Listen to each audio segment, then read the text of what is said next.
कि परसों 10 तारीख का जो घटनाक्रम हुआ वो कोई एक दिन का, कोई 1 घंटे का, कोई 3 घंटे का घटनाक्रम नहीं था। पिछले 6 माह से टिब्बी क्षेत्र के किसान शांतिप्रिय तरीके से इथेनॉल फैक्ट्री को हटाने की मांग को लेकर के लगातार संघर्षरत थे। आज से 20-25 दिन पूर्व शांतिप्रिय तरीके से चल रहे आंदोलन के दौरान रात को पुलिस का जाब्ता आता है और किसानों को पकड़ करके जेलों में ठूस देता है और उनके ऊपर 307 जैसी गंभीर धाराएं लगाता है, जबकि उससे पहले कभी टकराव ही नहीं हुआ था पुलिस के साथ फैक्ट्री के सवाल को लेकर के। तमाम जब किसान नेताओं को इस प्रकार से पकड़ करके जेल के अंदर डाला गया, उसके बाद जैसा कि हनुमानगढ़ जिले की तासीर रही है कि यहाँ लोग तब तक नहीं जागते जब तक लोगों को ये नहीं लगता कि पुलिस प्रशासन सरकार जो है हमारे ऊपर दमन करना चाहती है। जब दमन हुआ तो लोग जागृत हुए। 10,000 से ज्यादा लोग 10 तारीख को टीबी की दरा पर आए और 11 बजे से लेकर के 3:27 तक मैं उस पूरे घटनाक्रम का प्रत्यक्षदर्शी हूं। हमने खुद ने और संघर्ष समिति ने, मैंने खुद ने 4 दफा मंच पर जाकर के बार बार ये बोल करके कहा कि माननीय कलेक्टर महोदय अपने किसी प्रशासनिक अधिकारी को भेज करके ये कहलवा दे कि हमने फैक्ट्री के काम को एक बार स्थगित कर दिया है और आप वार्ता के लिए आमंत्रित हो। इस बात को हमने एसडीएम संगरिया को भी मतलब क्या कि अवगत करवाया, हमने एसडीएम टिब्बी को भी अवगत कराया, तमाम सीआईडी के अफसरों को अवगत करवाया, मंच पर कहा, खुल्लम खुला कहा, लेकिन हमें किसी ने नाम बताने, गुप्त नाम रखने की शर्त पर किसी प्रशासनिक अधिकारी ने कहा है। कलेक्टर ने खुल्लम खुला 3:11 पर ये बोला है, कोई डिटेल निकालो कलेक्टर की। कलेक्टर कह रहा है कि ऐसे किसान हजारों बार इकट्ठे होते हैं, हजारों बार जाते हैं, भोंग करके चले जाएंगे। ये शब्द थे माननीय कलेक्टर हनुमानगढ़ के कि यूं ही भोंग करके वापस चले जाएंगे। 3:15 बजे तक लगातार करने के बाद हिंदुस्तान का पहला मामला है कि कोई प्रतिनिधि यानी तहसीलदार पटवारी तक जाकर के 10,000 लोगों के बीच में बातचीत करने के लिए नहीं गया। इसका मतलब सरासर ये है कि कलेक्टर की कंपनी के साथ कहीं की सेटिंग है, कंपनी का गुलाम है और ये चाहते थे कि इस प्रकार का घटना हो, इस प्रकार का तांडव हो, फिर हम क्या लोगों पर मुकदमे ठूस दें, फिर लोगों को जेल भेज दें, फिर हम पीछे से आराम से कंपनी लगाए। ये हालात कभी नहीं हो सकती। नहीं तो जिले का इतना बड़ा प्रशासनिक अधिकारी फिर शाम को घटना होने के बाद 6 बजे से लेकर के कल पूरे दिन टिब्बी के अंदर डेरा लगा करके बैठे थे। आईजी आया हुआ था, आयुक्त आया था, मतलब एडीजी क्राइम आया हुआ था। तो जो लोग घटना होने के बाद पूछ सकते हैं क्या कलेक्टर की ड्यूटी नहीं है कि 11 बजे जब लोग जुटने शुरू हो गए तो कलेक्टर वहां डेरा डाल करके बैठे। हमने सैकड़ों आंदोलन देखे कि जब भी किसान इकट्ठा होता है, अन्नदाता इकट्ठा होता है, तो कलेक्टर उस क्षेत्र के अंदर जाकर के डेरा डाल करके पूरी प्रक्रिया को वाचिंग करता है। कलेक्टर ने वाचिंग नहीं किया। प्रशासनिक अधिकारियों को कहा कि जो जैसे चल रहा है वैसे चलने दो, किसी को जाकर के एक टुक बात नहीं करनी। दूसरी सवाल ये कि जिस प्रकार का कलेक्टर की आईडी से जिले के लोगों के बीच में झूठ परोसा गया, बहुत सरासर अन्याय है।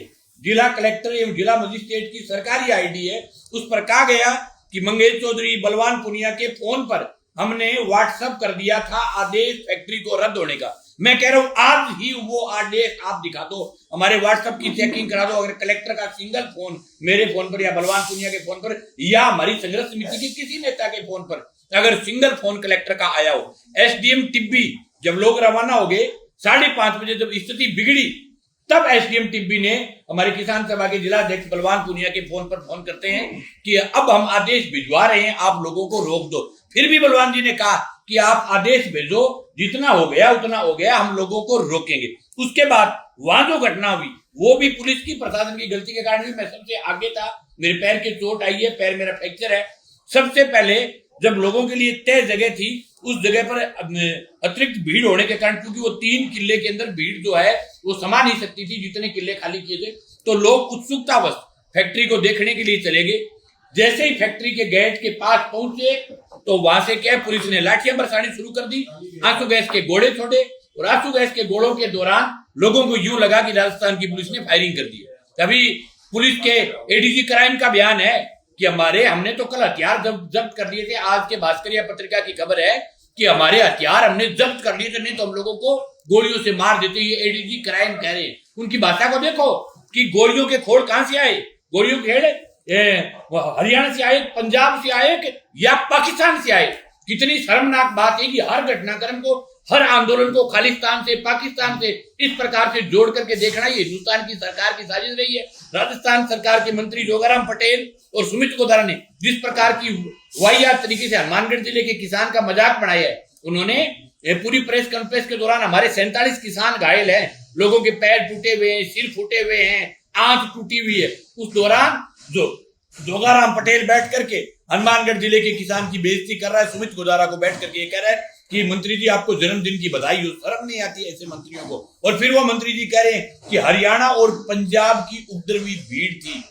पंजाब और हरियाणा हिंदुस्तान में सबसे ज्यादा अन्न पैदा करने वाला स्टेट है, उसके लोग किसी भी सूरत में उपद्रवी नहीं हो सकते। हम उस बात का सरासर खंडन करते हैं, ऐसे मंत्री के इस्तीफे की मांग करते हैं जो पंजाब और हरियाणा की भीड़ को, उपद्रवी भीड़ के। दूसरा सवाल ये, अभी भी कलेक्टर, इनका मंत्री, इनकी सरकार अभी भी गलतफहमी में जी रहे हैं कि लोग पंजाब और हरियाणा से आगे 17 तारीख को खुला चलेंगे कलेक्टर को। आपकी तीर, तोप, तलवार, बम, पिस्तौल, टैंक सब लगा देना। 20,000 लोग हनुमानगढ़ की धरती पर 20 तारीख को आएगा और अपनी आंखों को चौड़ा करके देख लेना कि लोग पंजाब से आए हैं कि लोग हरियाणा से आए हैं। हालांकि हरियाणा और पंजाब की लड़ाइयों में हम शरीक होते हैं, तो अगर उनके कुछ नेतृत्वकारी साथी हमारे बीच आ गए तो हम इसको कतई गलत नहीं मानते। 17 तारीख को हमारे जो है वो संयुक्त किसान मोर्चा के नेता राकेश टिकैत, हमारे संयुक्त किसान मोर्चा के नेता जोगिंदर सिंह जी उग्रा समेत पूरे देश की संयुक्त किसान मोर्चे की तमाम जत्थेबंदियों को हमने सूचित किया है। सब जत्थेबंदियां यहाँ आएगी और इस लड़ाई को लड़ेंगे। जब तक लड़ेंगे जब तक कलेक्टर और एसपी बर्खास्त नहीं होते, इथेनॉल फैक्ट्री को सीज नहीं करके एक लिखित में आश्वासन नहीं देते, तब तक ये जो मुकदमे हैं वो वापस नहीं लेते। और जिस प्रकार की भारतीय जनता पार्टी ने राजनीति की है, जिस प्रकार से लोगों को लगातार बांटने का प्रयास किए, कांग्रेस का एमयू हुआ है, फलाना ढीकना एमयू, हम ये मानते हैं कि कांग्रेस के टाइम में एमयू हुआ होगा, हमें कोई कांग्रेस से लेना देना नहीं, कोई भाजपा से लेना देना नहीं। हम ये कह रहे हैं कि कांग्रेस अगर ये फैसला कर दे कि हम दिल्ली 250 लोगों को मारेंगे तो बीजेपी 350 मारेगी क्या? बीजेपी की ड्यूटी नहीं है कि अगर उन्होंने एमयू किया है, एमयू गलत है, तो बीजेपी एक लाइन में एमयू को कैंसिल कर दे, बात खत्म। हम कहां कांग्रेस की बढ़ाई कर रहे? अगर कांग्रेस के टाइम में किसी ने तथ्य छुपा करके या तथ्य सामने ला करके, जो भी वो जाने, उनका राम जाने, कैसे उन्होंने इस प्रकार का ले लिया, लेकिन लोगों को पता नहीं चला जी। लोगों को पता तब चला जब दीवार खिंच गई, तब एक विशेष मौका लिया गया, तब ये कहा गया कि यहाँ इथेनॉल की फैक्ट्री लग रही है। दूसरे कलेक्टर साहब ने एक झूठ और बोली है। एक तो ये झूठ बोल रहे हैं कि मिनट टू मिनट हमने लगातार संपर्क की, वार्ता का न्योता दिया, आपके तमाम प्रेस के साथी वहां मौजूद थे, सिंगल बार वार्ता का न्योता नहीं है। दूसरा झूठ ये बोला कि हमारे जो है वो एसडीएम जो टीबी के साथ प्रतिनिधि मंडल जो है देखने के लिए गया हुआ है। तो कितनी शर्मनाक बात है, जो प्रतिनिधि मंडल गया उसने देखा कि फैक्ट्री जो इथेनॉल की फैक्ट्री लगी हुई, उसके आसपास के 1 किलोमीटर के इलाके में पूरे मकान काढ़े थे, पूरी फसलें काढ़ी थी, पूरा क्षेत्र बर्बाद था, कैंसर के सैकड़ों पेशेंट थे। पेवरली ये इथेनॉल फैक्ट्री नहीं, ये कैंसर फैक्ट्री है। कल हमारे एक पत्रकार साथी जो है आपके जंक्शन के जो अपने जो फैक्ट्रीज है उनको डायरेक्टली दिखा रहे थे, आप सब लोगों ने देखा। तो जो हालात जंक्शन की छोटी छोटी फैक्ट्रियों की ये हालात है, जो एशिया की सबसे बड़ी फैक्ट्री लगेगी तो उस इलाके के हालात क्या पैदा होंगे। अब ये कह रहे हैं बार बार एनजीटी है, फलाना जीटी है, ढीगड़ा जीटी है। अरे भाई, एनजीटी जो पहले फैक्ट्री चल रही है उन पर आप काम क्यों नहीं कर रही? आप रैंडमली कोई फैक्ट्री में चले जाओ, अगर एनजीटी के सब नियम लागू होते हो तो हमारी गारंटी है ये पूरी लड़ाई कलेक्टर के कारण हुई है। पूरा ड्रामा कलेक्टर का है। 500 करोड़ की फैक्ट्री है, पूरी व्यवस्था मैनेज है, पूरा सिस्टम फैक्ट्री मालिक के यहाँ गुलाम हो गया। यानी जिस प्रकार से दास प्रथा के अंदर जो मतलब क्या है दास होते थे, यू फैक्ट्री मालिक के दास बन गए कलेक्टर और एसपी। ऐसी बुरी हालात हमने कभी नहीं देखी कि एक फैक्ट्री को बचाने के लिए लोगों पर गोलियां चला दे, गोलियों के खोल मिले, लोगों के ऊपर वो जो अपने क्या कि आंसू गैस के गोले छोड़ दे, और ऊपर से ये और क्या कि ये तो हमने हथियार जब्त कर लिए थे, नहीं तो हम कितने लोगों को मार देते। अरे कितनी शर्मनाक बयान एडीजी राजस्थान क्राइम का दे रहे हैं। तो फिर आप परसों हथियार लेकर के आ जाना, भाई हमें मार देना। हमें अगर मार करके आपको फैक्ट्री लगानी अच्छी लगती है तो आप लगाओ 307 में एफआईआर दर्ज करे। किसको 307 की चोट लगी है? एसपी हनुमानगढ़ का बयान दिया हुआ है, सब अखबारों में उनका बयान छपा हुआ है, उनके वीडियो वायरल है। एसपी कह रहे हैं हमारे 5 जवानों के हल्की फुल्की चोट लगी। ये एसपी हनुमानगढ़ हरिशंकर का बयान है, जिस दिन घटना हुई उस दिन शाम को 8:30 बजे का। कह रहे हैं कि हमारे जवानों को हल्की फुल्की चोटें लगी है, और दूसरी तरफ 307 में एफआईआर दर्ज कर लेना, फिर एक और 307 में दर्ज कर लेना। अभी भी डरा रहे हैं कि हम एक और 307 में दर्ज करेंगे। तो आपका थाना, आपका पेन, आपकी जो है वो मतलब कंप्यूटर, आपकी व्यवस्था 100 FIR दर्ज करो।